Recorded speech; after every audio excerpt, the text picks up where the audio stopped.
Afternoon all, and last but not least, we will finish today's briefings with a Q&A session on the advent of international point-to-point travel. And this session will be chaired by Dr. George Neild, who's the chairman of the Global Spaceports Alliance. Dr. Neild, please, over to you. Thank you. Good afternoon. As was mentioned, I'm Dr. George Neild. I'm chairman of the Global Spaceport Alliance. We've got a very exciting discussion for you here today. First of all, just a little bit of background about the GSA. We were formed in 2015 and like to be viewed as basically the official for spaceports and the spaceport ecosystem. And our mission is to provide members with the information, data, research, and networking that will be needed for the successful planning, funding, development, and operation of spaceports around the world.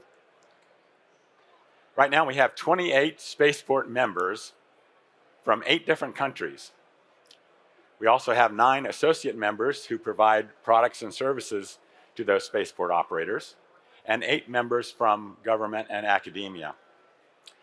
Our long-term goal is to develop a network of current and prospective spaceports that can increase access to space and help to enable the continued growth of the global space economy.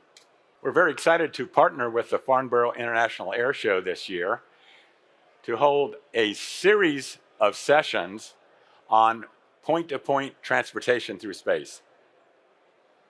And what we're talking about there is basically long-distance, high-speed transportation that really we think will be a game changer in that we will be able to travel from one point on the Earth to any other point of the Earth in just an hour or two. And that has so much potential, not only for national security, economic competitiveness, and just affecting our daily life in terms of how we communicate, how we travel, and how we do business on a day-to-day basis. We have pre-recorded 2 sessions already, which will be available now to all Farnborough registrants. The first session had to do with international spaceport readiness to support point-to-point space travel. The second session had to look at the issue from a vehicle operator perspective. And today we're trying to pull it all together, talk about what this really is going to mean for us in the future, and have lots of time for questions and audience participation to better understand the subject at hand. We've got an excellent panel lined up to talk with you today. We'll start with Paul Kremen, who's the Commercial Spaceflight Regulation and Policy Lead for the UK Department for Transport. Melissa Thorpe is the head of Spaceport Cornwall. Dr. Adam Dissel is the president of Reaction Engines Incorporated. Frank DeBello is president and CEO of Space Florida. And Colonel James Horn is deputy director of the Assured Access to Space Directorate from the United States Space Force. So what I'd like to do is just start off and ask each of our other panelists to just talk briefly about their perspective on this very important topic, and then we'll get into some questions and answers. So Paul, why don't we start with you? Thank you, George. So you might ask yourself, Department for Transport, why are you interested in this?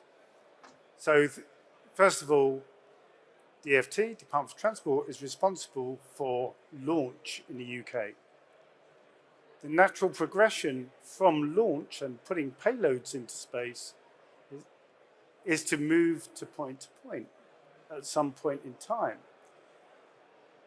If you look at what has happened recently, COVID has obviously changed the way we potentially think about transport, potentially freight and logistics, and about moving things from one place to another very quickly in a time of need. Now, at the moment, we hear a lot about companies out there that approach us all the time about, I've got this vehicle, it can do X, it can do Y. So the challenge for us is to see how real that is from a government's perspective, to see Is this something we should be serious about? Is it something we should be interested about? And then what is the regulatory framework look like to support such an activity? Because that would look very different to straightforward, and no launch is straightforward. We've learned that in the UK today, and we're going to see that this year. There's a lot of work gone into that. But when you go point to point, the regulatory framework will look completely different from putting satellites into space. What does that look like? We need to make sure it's safe in the first entrance. You have to make sure it's integrated. You know, we have a lot of travel, a lot of commercial airlines out there. You're talking about going up at very fast speeds and coming down, potentially at a fast speed as well. But both of those has to be integrated seamlessly within the existing airspace structure, or not. Maybe that's something that we're going to look at. Secondly, it has to be economically viable. Why do you want to invest in point-to-point opportunities? So again, economically viable, has to be regulatory sound, economically viable. Does it add up? Does it make sense for us to go down this route? And then thirdly, it has to be, in today's climate, really important, has to be environmentally sustainable.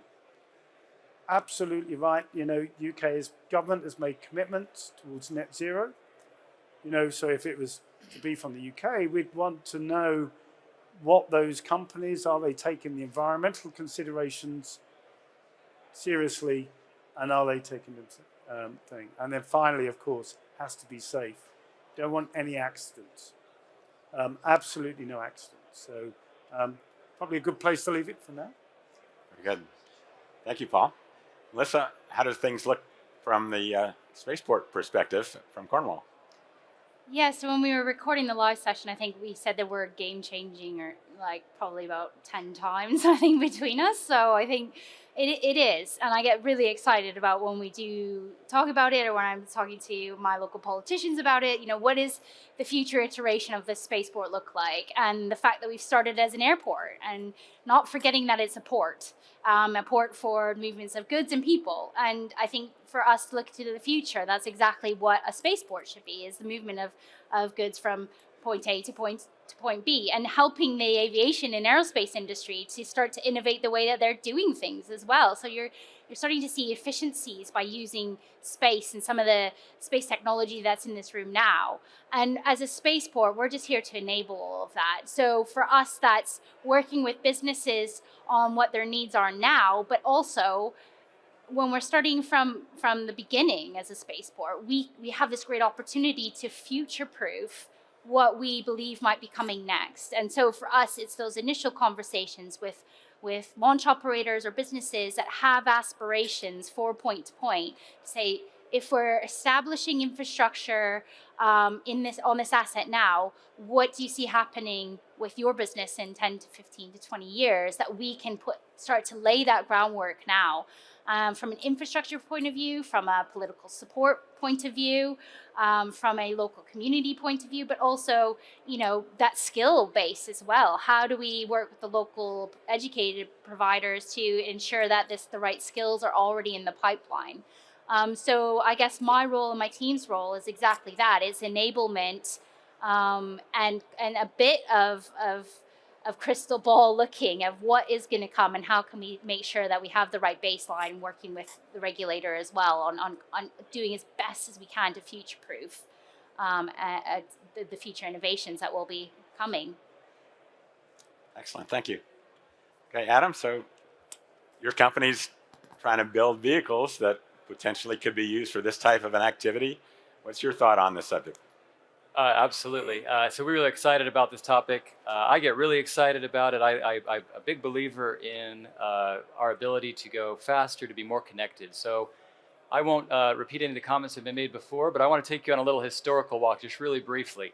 I think that ourselves as a species are always trying to be more connected, faster, higher, better. It's kind of who we are. And so I think I go through this journey of transportation. Let's go in the recent sense. We had, you have intergalactic. Well, I'm jumping ahead. Intercontinental sailing ships. We have this period of discovery. I was on the phone on Monday with my son, who's in Peru right now, on a video chat. It was amazing. Think about. I was trying to decide how would I explain this to someone 300 years ago, of what I was doing. It's really amazing to see this. You have the advent of steamships, railroads, the initial aircraft, propeller aircraft, jet engines, and space travel. And so this is a continual progression of higher, faster, and more connected. I think something I'd like to interject here for point-to-point transport is, as you follow this spectrum continuum of, let's go through aviation. You've got the propeller aviation, then you go into jet aviation, and you kind of do this amazing jump in speed and altitude, and you jump to orbital space access 60 years ago. That's quite a leap. And that leap kind of broke the equation in my mind from a commercial justification standpoint. There was national defense reasons that pushed us to do this huge leap in speed and capability that at the time was certainly not commercially justifiable, nor was it highly reliable. It didn't kind of build on what came before it in a sequential fashion. And now I view our high-speed point-to-point opportunity as kind of going back with all we've learned in decades of doing orbital spaceflight that started with national security, and taking those lessons and building back on that progression. So back to space, when you talk about airspace utilization, we don't have any trouble today operating an airport where I have a Cessna operating in the same space as an A380, even though they're massively different in energy content, altitude, speed, training, background, hours of the controls. And I just see what we're doing with high-speed point-to-point as being an evolution of that. I think this is manageable to use the airspace that way. I think it's manageable to add on the technology in a responsible way. Certainly the sustainability elements coming on board. I wonder what the jet engine birth would have looked like in that kind of world. Would have stayed hydrogen, I guess. One of the first jet engines tested was hydrogen. But anyway, I'll wrap up my comments here, but I just wanted to kind of give that perspective from my view. I do think there is a building opportunity market to come in that space as we just take the technology and lessons we've learned and go to that high-speed point-to-point. I think there will be a market there. And really it's about how can we do it safely, environmentally responsibly. And I think that will be a lot of fun. That's what I want to do. Very good, thank you. Frank, there's a lot of launch activity going on in Florida right now, but let me ask you to think about this point-to-point idea. What's your perspective?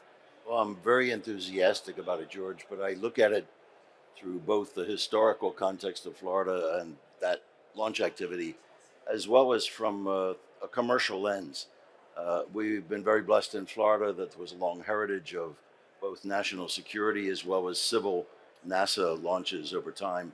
And George is right, we've come from an era where there were 6 to 8 launches a year to this year we will do somewhere between 50 and 60, and we're headed toward 100 launches a year out of just that one spaceport complex. There's a lot of factors that went into that, learning a lot, and I think the government's reliance on the commercial sector enabled not only efficient purchase, but really enabled the advancement of technology. Commercial companies today are both advancing the technologies for launch and adapting them quickly. So we've seen a real drive down in the cost of launch, increased access to space. We've seen the concept of reusability introduced, and safety.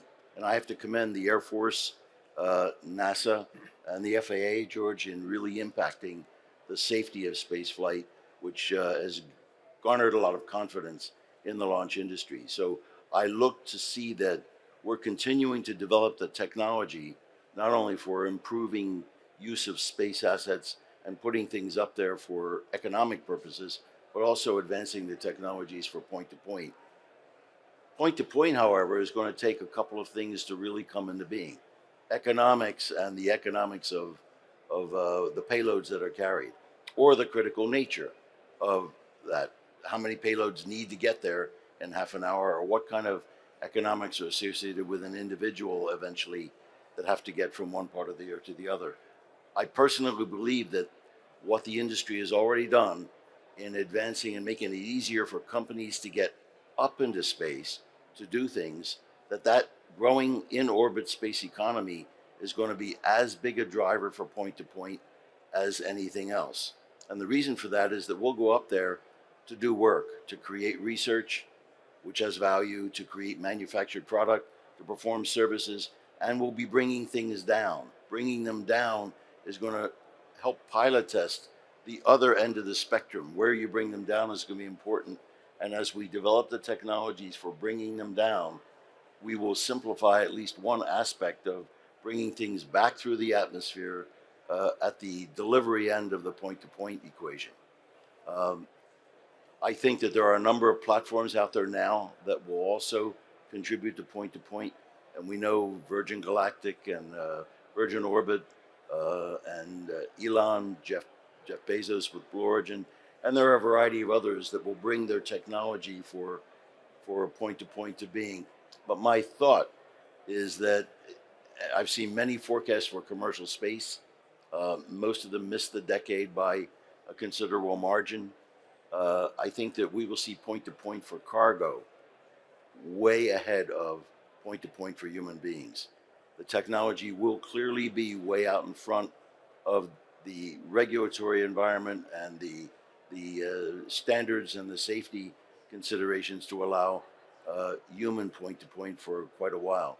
So I think your initial applications will largely be military for delivery of cargo to destination sites and high-value critical deliveries if the economics can be made to work out, and then the stuff we want to bring back to space. So overall, I'm incredibly enthusiastic about it, but there's a lot of things to work out to make it happen. Excellent. Certainly, my vision is that this will be a commercial and sustainable venture, but at the same time, it's clearly obvious that there will be national security type of operations that could take advantage of this type of capability too. So, Colonel Harn, any particular thoughts that you have on this subject? Yeah, well, I guess I would start by saying we would not be investing in the potential for this capability if there was not the potential for a commercial market to leverage for it in the first place. We've been talking about this type of capability for many, many years. I think there are some fundamental technological innovations that have changed the landscape to make this possible today. But I'd also say we're sort of in that Wright brothers, maybe first airmail service kind of time frame for the 1920s. I highly encourage you to go back and view the video we recorded, a number of us, a few weeks ago. I go into a lot more detail about what we're doing in the Department of the Air Force on this, but I'll touch on it briefly here. Our Air Force Research Labs, which is the sort of the equivalent to the UK's DSTL, is investing heavily and making a big bet on this capability. We've established what we call a Vanguard program. These are programs where we're making a pretty big bet on an extremely forward-looking, innovative technology to see if it'll work. And there's a lot yet to be proven about this capability, but we believe we have to invest in it now to ensure that our requirements are factored into the designs that are out there today. And so we have a ongoing solicitation that's out for anyone to bid through 2026. And any number of companies are already forming cooperative research and development agreements with Air Force Research Labs. And some of them have actually won some money to go study the concepts that would enable this technology for us. And specifically what we're investing in right now is the logistics concepts to make this work. So things like, we have pretty standard shipping containers and processes to task, whether it be rail, air, or ship, for Department of Defense cargo to be transported anywhere in the world. And so what we're trying to do is make sure that as these technologies develop, we can adapt that into the existing transportation logistics framework that we have today. And so that's where you'll see us investing a lot of the money. It is not in the development of the technology. It is in the ability to apply that technology to how we do logistics transportation today. So I highly encourage anyone that's working on these technologies to take a look at that solicitation and share with us your good ideas. If this does become viable, our office, the Assured Access to Space branch of Space Systems Command under the Space Force, will take this over as a program of record. And our view is that we are procuring commercial services on the margins of other market players. So we are not looking to buy a military system to employ solely for military purposes, but to leverage the existing commercial market that's out there. And with that, I look forward to your questions. Excellent. So this is intended to be a Q&A session. I've got lots of questions, but I'm hopeful that some in the audience would like to ask some too. Any folks that have one in mind that they'd like to have the panel address right now? Hello. What sort of infrastructure would need to be built to, I guess, support point-to-point space travel? Okay, so what type of infrastructure would be necessary for that? Let me provide a brief introduction from my perspective on that. And it is very highly dependent on the kind of vehicle that we're talking about. There's vertical takeoff and landing. There's horizontal takeoff and landing. There's some that are more like an aircraft, some that are more like a rocket. Adam, just using reaction engines as an example, you want to say a little bit more?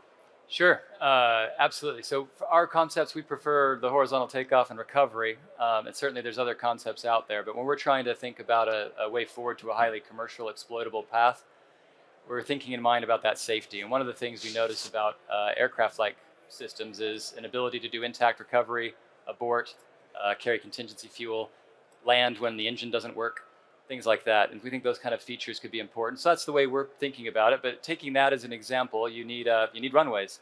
The world is blessed with many large runways. The question would be designing a system that could utilize what is the capabilities from a runway standpoint that would exist in major airports. And if you have to have, if you optimize your system with like a 300 knot takeoff or something like that, and you have to double the runways, that gets expensive logistically, really big. So for a horizontal system, if you're able to design a system that fits inside existing runway architectures, the things that start to get us are fuel. Are we using normal aviation fuel that we could get at the airport? Are we putting in a whole hydrogen infrastructure that has to be on both ends of the equation? So that starts to be, the logistics driver. The nice thing, even with that, those could be things that could be replicatable and put in different places. We get excited about the horizontal ability to, land and sortie and land in different locations and between points that already exist. And it turns out runways are already positioned close to places people want to be or where lots of people are. Whereas our launch sites are typically positioned places where most people are not and are trying very hard to avoid people at all costs if they're vertical launch sites. So there's a few thoughts, but certainly would be an investment in logistics. I would imagine an on-ramp to the capability. We do this a lot for the high speed through atmosphere business cases where you're not going suborbital, but you're going through the atmosphere, is looking at what we call the city pairs and which market areas justify your business case the soonest so you can get the capability born. And once you have those, that business case functioning, then you can add additional city pairs to the mix. And same, I think, would be true for suborbital. So you'd have to roll out that logistics infrastructure between places. But I'll stop talking here in a sec. But if I was thinking about a point-to-point transport cargo to start with, which I agree with because it's easier to certify, you could imagine something on the East Coast of the United States, for example, something in Western Europe, something on the West Coast of the United States, something in Asia, and the ability to move cargo between those 4 nodes in 45 minutes.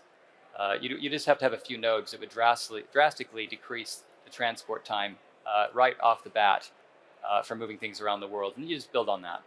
But you would absolutely need some new infrastructure particularly to house the fuel, even if you could use the runways. So that's a great perspective from a developer looking at horizontal takeoff and landing. And just for completeness, there are other companies with different models. So for example, SpaceX has their Starship, vertical takeoff, vertical landing, and they're already building and testing that system. And so the kinds of infrastructure for that type of a system is really different. And one of the potential locations for that to operate from is, again, from Florida. Frank, any comments on that type of an operation? Well, I clearly think that the comment made about airspace systems that are horizontal takeoff and landing are going to be easier to implement. And Elon has proven the concept of reusability with landing, and I think others will pick that up as well. It's a safer approach in some respects. You've proven the rules of the road, and I don't want to discount as infrastructure the importance of the air traffic management system that has to go into place.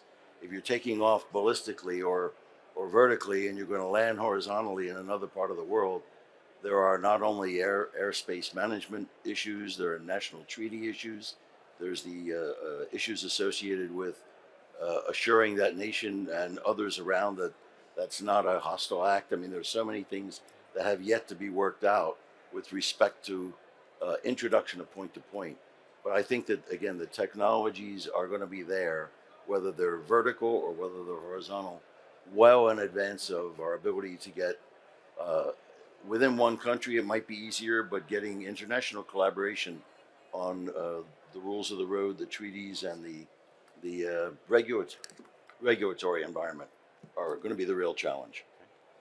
Excellent comments, and clearly governments have an important role to play in this. But what's fascinating about this topic is that these are not currently government programs to go build and operate a vehicle. So we don't know what that future is going to look like. One company may have one approach, another company may have another one.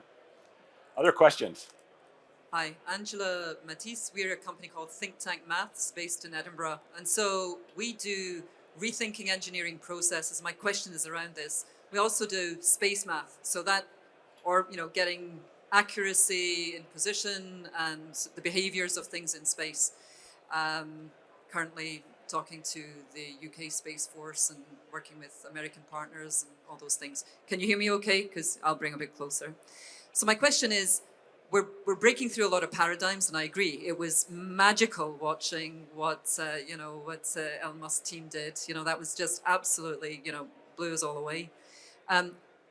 But as you said, as you alluded, sir, there's, we're going to be testing the air traffic control. We're going to be testing the security.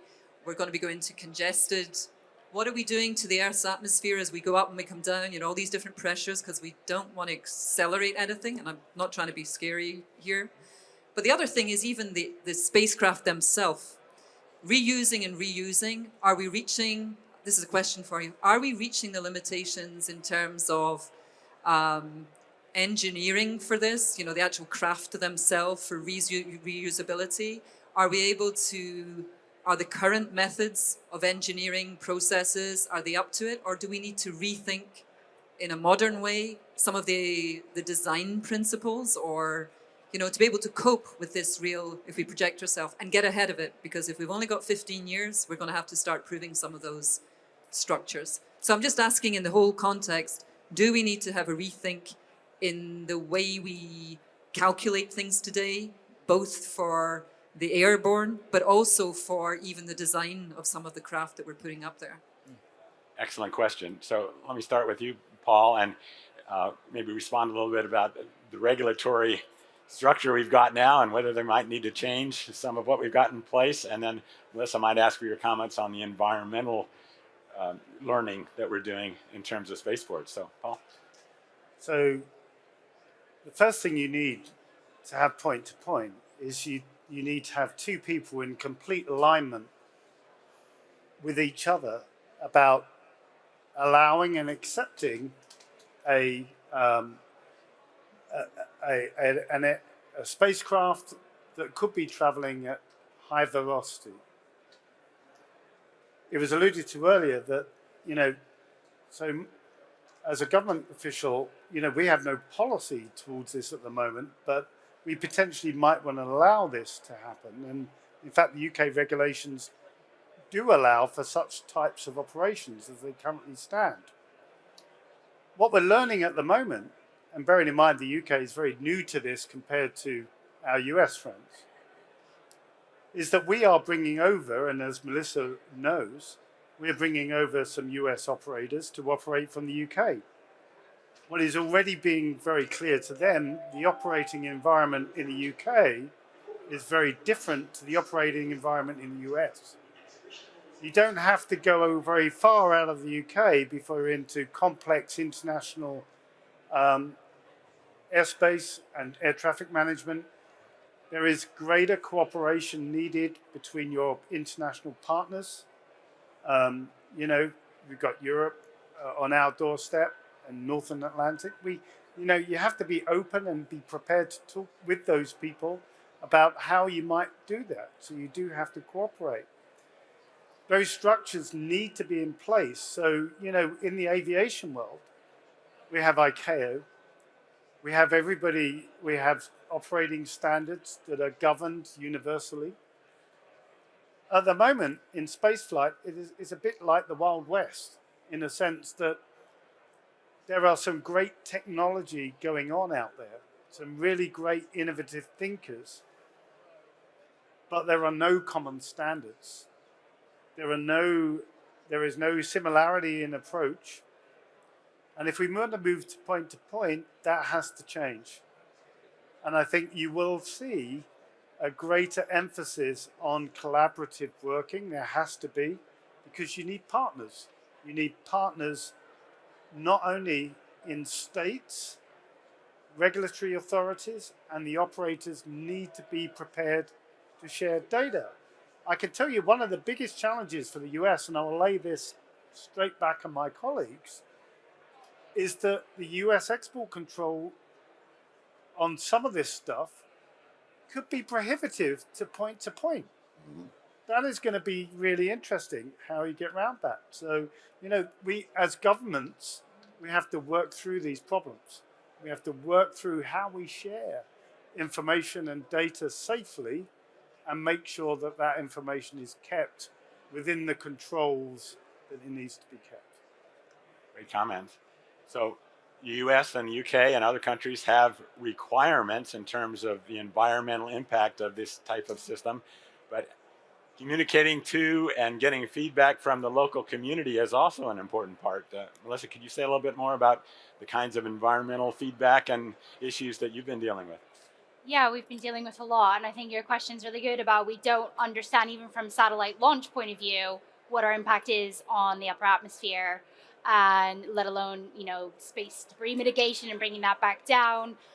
We're actually doing quite a lot of work with University of Exeter on this, because we're keen to understand, from our perspective, from Virgin Orbit's perspective as our launcher, what is that life cycle analysis? What is actually the impact here? And a lot of the impact is just from aviation fuel.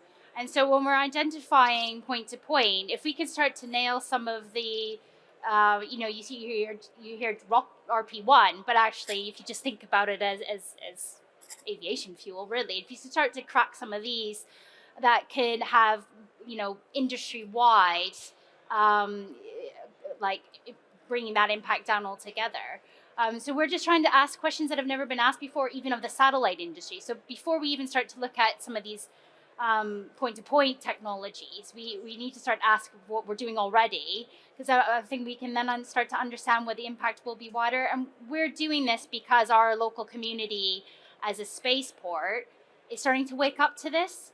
And I think, I don't know if you heard what I presented earlier, was we almost didn't get our spaceport funded because of local environmental concerns of satellite launch. There's a huge question mark still locally and globally, I would say, about human space flight. We see it play out in the media all the time, as I know you're aware, George.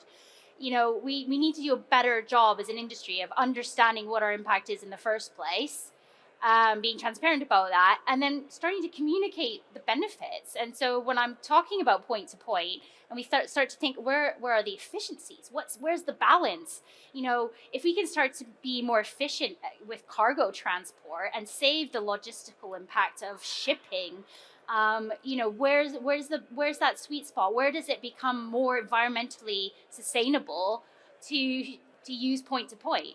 So it's just a lot of questions I think out there, and we need academics to help start to look at this too, because I think there's some big question marks that we all still need, and just think of it differently and then communicate that. And I think globally we would all have an easier ride if a lot of the general public and politicians understand the power of space to help us be more efficient. So my plea is to everyone in this audience, let's tell that story a lot more effectively to the general population. Okay. Other questions from the audience? I was just wondering, in the last few years that you've been dealing with local, national, international politics, have you seen step changes? Have you seen politicians kind of come along on the journey with you? Have you found that you're pushing a closed, open door? Probably slightly more relevant, perhaps, to Paul in this country. But what progress have you seen dealing with local, national, and sort of international political leaders? Let me start with a few comments, and then might ask Colonel Horn for the military's perspective on that. Frankly, I'm very excited about the possibility of this kind of a mission taking place in the relatively near term. I am not seeing people engage and discuss it yet. That's one of the reasons for having this session, is to raise the awareness. This is not a science fiction thing. We could see a vehicle capable of doing this in the next 10 years for sure, at least for cargo only. And so what kinds of laws, policies, regulations do we need to put in place so that when the vehicles and the technologies are ready, we can actually get started with this and not immediately start talking about what does this mean, how do we make it happen? Colonel Horn, what's your perspective on that? Yeah, I want to make first a comment about the previous questions. I found it really interesting. The first thing I would say is, in the U.S. anyway, we have been launching for over 60 years. We've actually studied the environmental impacts of launches throughout those decades. The launch technologies that we're fielding today are by far more environmentally friendly than they ever were in the 80s, when we were using things like nitrogen tetroxide and other type materials. There are heavy environmental impacts from previous space flight, where we were doing what we had to fight the Cold War. So the rockets we fly today are vastly less impactful on the environment than they ever have been. And we are actually continuing to do quite a lot of study. I don't disagree with you, Melissa. We need to do more from an academia perspective to understand those impacts. But we actually have quite a bit of data, quite a bit of research papers that we have published, and partners such as the Aerospace Corporation publish on this, and we're tracking it very closely. And it's absolutely important. There are obviously going to be impacts, especially as space flight increases in rate. And you're doing something in the highest reaches of the atmosphere that you don't do with aviation. So there's obviously an impact there that we are tracking, and we are looking to be good stewards of the environment. We take great care at our launch bases because they happen to be in some of the most environmentally sensitive areas in the nation, at Cape Canaveral and at Vandenberg Space Force bases. Things like monitoring nesting of sea turtles and protecting endangered species and Aboriginal art and other historical sites at all of our locations. We take great pride in that. So, but it is absolutely something we need to continue and share broadly as other nations build their space launch capability. When it comes to the policy implications, I think that's probably one of the biggest issues that we need to tackle. It is not normally considered a good thing if another country is launching a supersonic rocket directly at your country. And so typically that's viewed as a nuclear threat, right? And we actually have treaty called the Hague Code of Conduct. So when we launch anything, a nation is supposed to, per the UN Hague Code of Conduct, report that launch activity and make it very clear what their intentions are, which is to say, we're not launching at you, we're launching into space. So we're going to have to work through the implications of point to point from that perspective, especially. Overflight is another consideration. What is the type of activity that you're operating on that rocket? And are other countries okay that it flies over the top of them to conduct that activity? Certainly if it's a contingency response or a humanitarian type activity, which there's probably some compelling use cases in this space for that, maybe that's not as much of an issue. If it's in support of the war effort or some other such activity, then obviously there's some interesting implications that we have to work through there. So it's going to be a very vigorous conversation about how we enable it. The last thing I would say about the technology comments, I think the only reason we're talking about this is because of reusability. I would say that reusability is actually pushing us, not vice versa. The reusability, just like it did in the aircraft industry, made air travel safer. No one worries about their children on a playground when a 737 flies over the top. And we've got to get there from a rocket perspective as well. And reusability is doing that. Human rating of rockets also is driving increased reliability that we've frankly never seen before. And so as we continue to watch those innovations advance, it's important that we think about how we leverage those and adapt existing legacy processes to these new ways of doing business. In the U.S., that's frankly our challenge. Is we've been doing this for a very long time. What assumptions have we made that we need to fundamentally change because the innovation is so quickly changing, and how quickly can we respond to that and leverage it for all the things that we hold dear as allied nations? Thank you. Very good. Other questions from the audience? Like commercial space flight right now, which is obviously really expensive, will, I guess, when point-to-point space travel becomes kind of initially started, will it be really expensive just kind of for the high income earners, or will it become accessible for, you know, the average income earner straight away, or will that take time? I mean, I'm sure it will, but yeah, what are your thoughts on this? Okay, let me start off with my perspective and then encourage anyone else to jump in. A lot of people like the analogy of how did aviation evolve, and long distance, especially high-speed aviation, was very expensive in the early days, but that was so important to help us to learn and gain experience from what works, what doesn't work, how can we make this better, and as a result now, aviation is the safest way to travel. And I think there's a lot of thinking that space can follow that same general progression. And yes, it is very expensive now for those who are doing the space tourism trips and so forth. But I think it's important to recognize that as soon as we get a lot more capability, more companies, more rockets, more spacecraft, and a lot more experience with flying these types of operations, almost everyone agrees that the price will come down. Certainly, it's the hope is more and more people can have the opportunity to experience this. In the meantime, we're learning a lot from the launches we are doing, and there may be some special cases, whether it's humanitarian or high value item that needs to get from point A to point B quickly, or national security type missions. So we're learning as we're doing it with the hope that someday a lot more people can experience this type of transportation. Any additional thoughts from anyone here? Frank? If I may, the economics, I think, initially, and it almost doesn't matter what kind of platform, whether it's horizontal, although I think they will be easier to get to a more common use for the average passenger. But the economics is going to be driven by criticality of payload and time. If you need to get there in a hurry, then cost becomes less of a factor. That need is the time factor.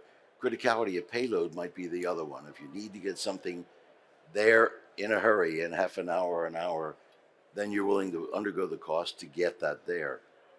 For more average human flight on any of these vehicles, you're going to have to see volume of traffic drive down the cost, reusability come up, all of the other things will come into play. I might have one other thing, and this has to do with evolution of design, and it's in part an answer to your question. You asked if we had reached the limits of design in some of the things that we're doing, either from a performance point of view or an environmental point of view. We're looking at a number of rocket systems today in Florida that are using a completely environmentally friendly fuel. And they're going to demonstrate that in the near term. And I know that's happening elsewhere. And they've been able to figure out how to get the impulse that you need to get the performance that they want, and there's absolutely zero damage to the environment. With respect to design is continually advancing. New materials are continually advancing, and if it weren't, we'd still be flying Orville and Wilbur Wright's kind of aircraft around. So we're seeing, if you can 3D print a rocket today, we haven't seen the end of what we can do with technology. I would just say, George, I think rate, as is always the case in launch, it's all about rate. How much can you launch? How many times a day? The turnaround times, the concepts of operations to enable you to deploy at high rate is key. And that's why I think that's one of the fundamental drivers for the launch revolution you see today. Like Frank mentioned, we've launched more rockets this year almost than we did the entire last year. And we're going to probably double that number by the end of the year. We've never done that in the history of the human race. Last year, we had more humans on orbit than we've ever had in the history of the world, across all countries considered, right? All of that is enabled by rate. And part of that is the reusability equation, the ability to just rapidly refurbish and get a rocket back on the pad, or other type aircraft that are in development today, and then repeat that over and over and over. That's what drives the price down. So some of it's a chicken and egg thing. I think point-to-point could enable higher rate, but at the same time, you have to develop the technologies at a price point that enables you to achieve that. And then as you pick up speed and you innovate and you smooth out your operations, I think you get to a lower price point. But none of it's going to be viable if it doesn't beat the technologies we have today. If it takes you longer to load something on a rocket than it does a C-17 or a cargo ship and then get it from point A to point B, that entire logistics chain. So to your point earlier, the ecosystem around that enables that, the complete sustainment chain of events that has to happen to enable point-to-point is enormous. And I'll just point out in the gold rush, the people that made all the money in the gold rush in the U.S. 100 or something years ago, it was the companies like Levi's, the people that made mining equipment. It was not the people looking for the gold. Most of them didn't find any, right? But it was all the logistics that enabled that capability to happen. That's where the magic was. And that's where we frankly need a whole lot more work to build these economic clusters and ecosystems around ports, just like we have today at seaports and airports. Other questions? Hi there. My name's Carrie. I work with Reaction Engines. I just have a quick question with the current environment of recruitment and the challenges that there are with recruitment. We're talking about moving at pace and doing programs with pace. So my question is, what are we doing to build up a workforce that is skilled and appropriate for this effort? So workforce is the question. Paul, let me ask you to start from a government perspective, and then I'll see if others would like to chime in. I think the government recognises that skills, the heart of any project, whether it be designing a single stage to orbit or two-stage to orbit vehicle or vertical launch, or even working for the military, you've got to have the right people to do the right job. That means training, means having the right facilities to train those people, the right education, so you have to go right back and you have to listen to what we're doing around the launch program at the moment. We're reaching out on a STEM basis to schools, has to start at that very young age. And you have to do it now, because in the UK, we have a real skill shortage across a number of different sectors. Space is no different.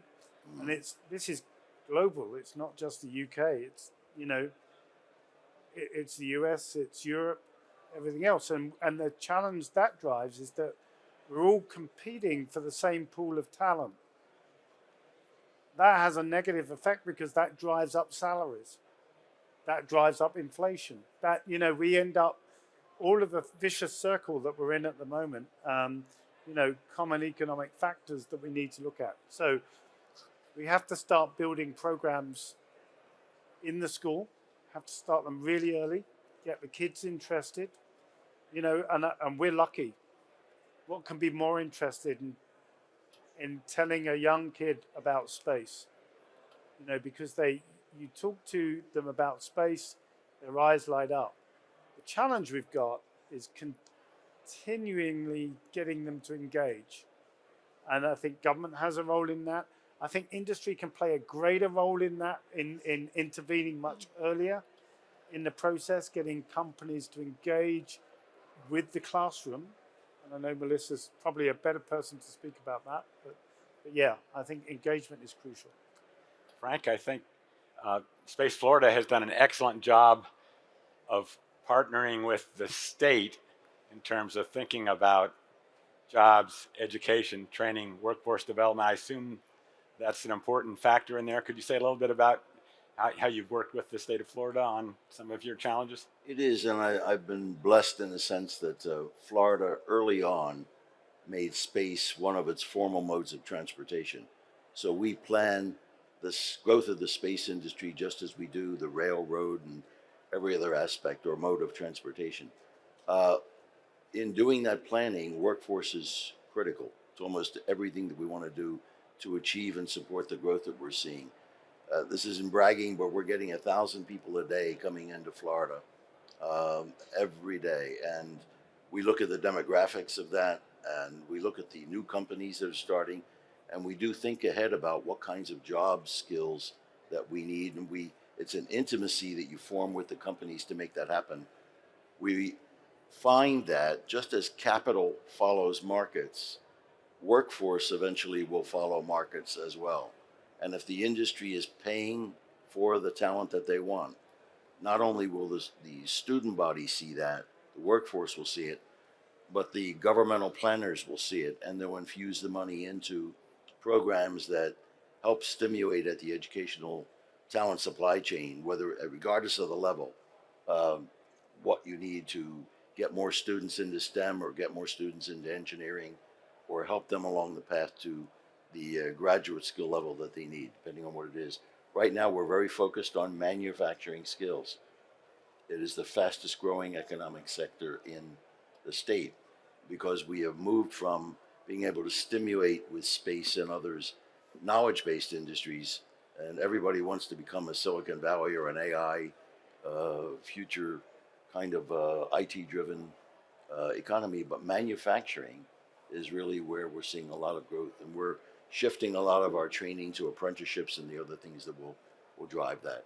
It's statewide plan, though. I'm sorry that was a long-winded answer to your question, but it's a very complex area, but critical to any state or nation's economic well-being.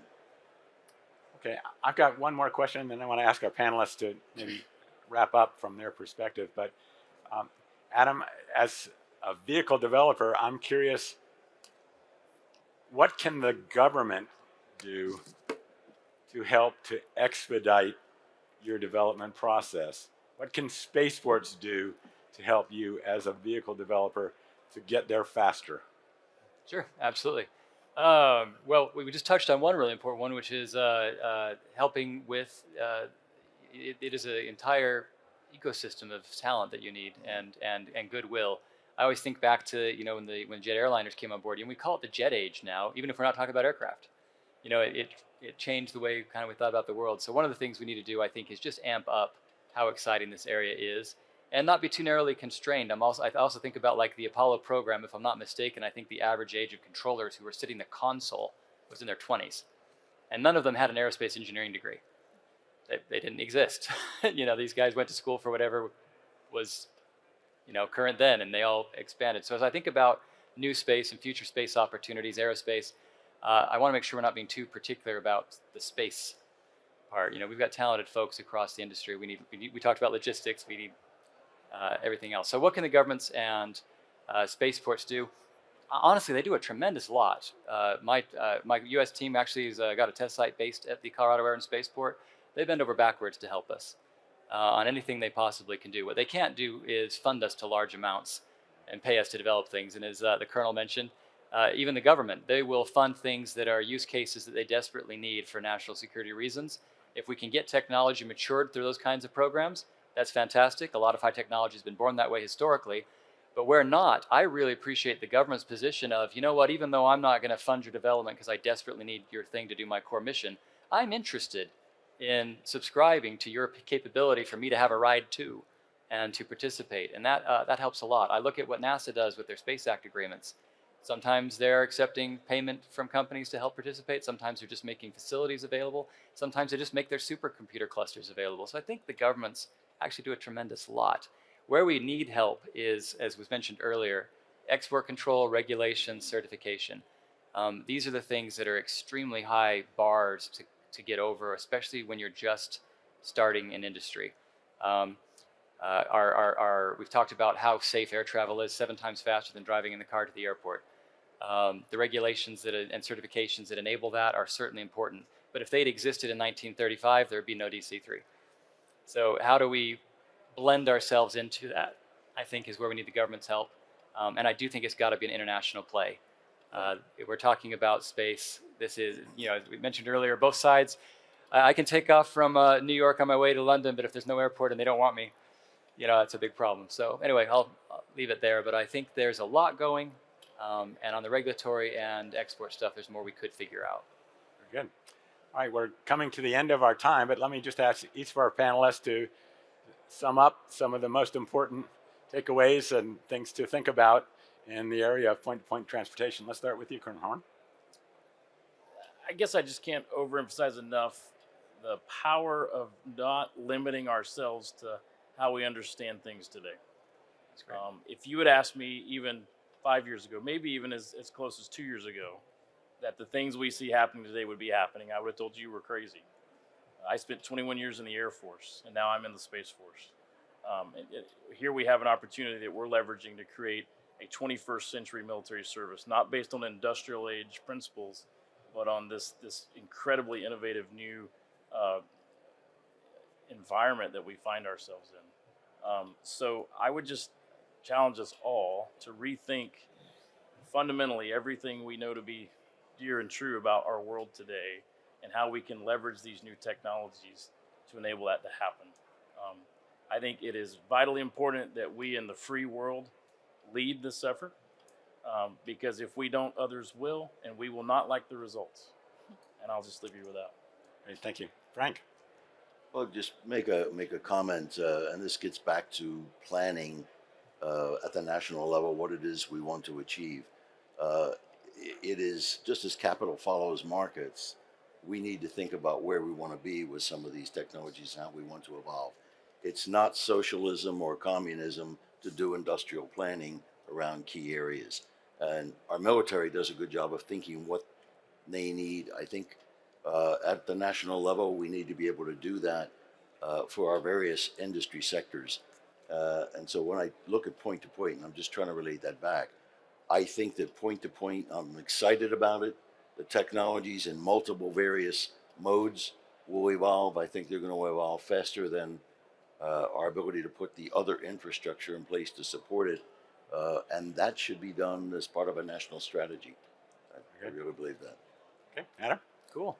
I'll hit 3 points really quickly, and they're all slightly, not at all related maybe. But environmental, it's important really quickly that the industry, as we're advocating for these capabilities, we don't mistake zero carbon for environmentally friendly necessarily, because it is still hard to predict. Even if I had a vehicle that only released water vapor as a byproduct, releasing that in large quantities at the altitude of the ozone layer, we actually don't have a full understanding what that impact would be. So as we're trying to be clear with people as we're advocating the benefits of systems, there is absolutely effort we need to understand environmental impacts, and that's more than just zero carbon. And so that's also something else the government can help do, and NASA is aware of that. So another thing I'll say is if you're trying to build a railroad, you need everybody. You need private investors. I'm making an analogy of railroads to high-speed point-to-point here. You need investors, you need loans, you need government regulation, you need landowners, you need users. In this case, you also need billionaires. So I mean, they're part of the ecosystem, and I'm very grateful that they're part of the equation. And frankly, they're part of the equation in the Western world that doesn't exist in some other more authoritarian countries. And I think they're an important part of the ecosystem, as is everybody else. But I think it is a place we need, especially to get the younger generation very excited about space in a really renewed way.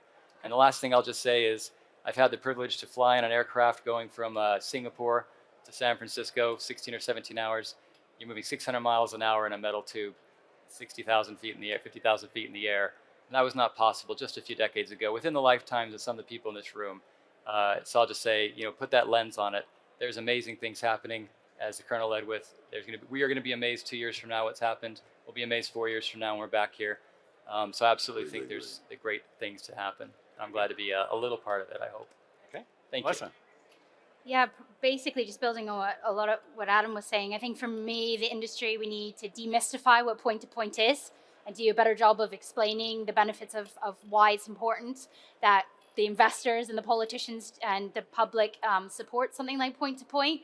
So when I get pulled in front of the media to ask the question of why are all these billionaires going to space, I don't feel like I'm alone when I'm explaining the reasons why they're going to space, and it's much wider than just a big, show off. And so for me, yeah, communication, that storytelling piece of the importance of space and point to point is something that we can all probably do in this room, I would hope. And please go in and do it, like I said before.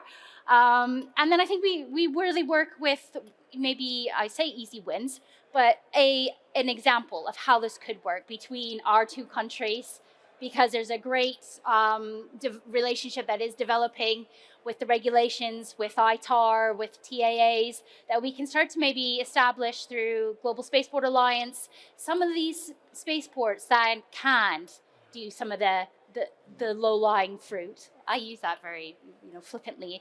I know it's not, but I think there probably will be in the next few years a relationship that develops between the East Coast and the West Coast of Europe, and I'm really keen to obviously develop that. And then going back obviously to your question, and inspiring the next generation is something we all need to do, because it will bring new ways of thinking about engineering. And space is so easy to inspire, launch is so easy to inspire, but to show them the pathways in, to get more girls and women, for people to be role models, to go into schools, to tell their story, that it's not just about being an astrophysicist anymore or an astronaut, is crucial. So I guess those are more takeaways for the audience to go out and help us do our job more easily in the future. Excellent. Paul, we'll give you the final word. So I think, building on what everybody else has said, building partnerships is key. Point to point is about bringing people closer together. Not only bringing people closer together, but doing it more quickly. At the moment, you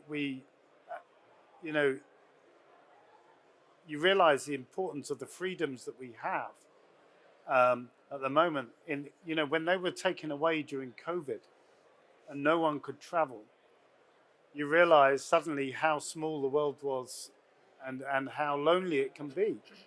As a human race, we need to travel, and we need to recognize that we need to do that sustainably. We need to do that environmentally friendly. But partnerships and reaching out is important because it's part of our DNA. So doing it efficiently and quickly is just the next step to do that. But we need to make sure we act responsibly.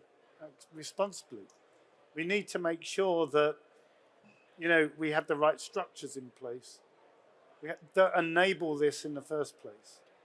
We need to make sure that it's commercially sustainable, and the industry recognize that government may not be the answer in terms of money, as you quite rightly said. We do need investors, but we need investors to believe in what you're trying to do. And in order for that, there needs to be good rationale for doing it in the first place. So we need to be able to sell it. And we need to sell it not just to the people in this room or actually the people in Farnborough, but you actually need to sell it to the people in the street, and to make sure, well, why is this important? So absolutely fundamental in making this success. Now, I'm very privileged. I have a great relationship with the Colonel and with the FAA.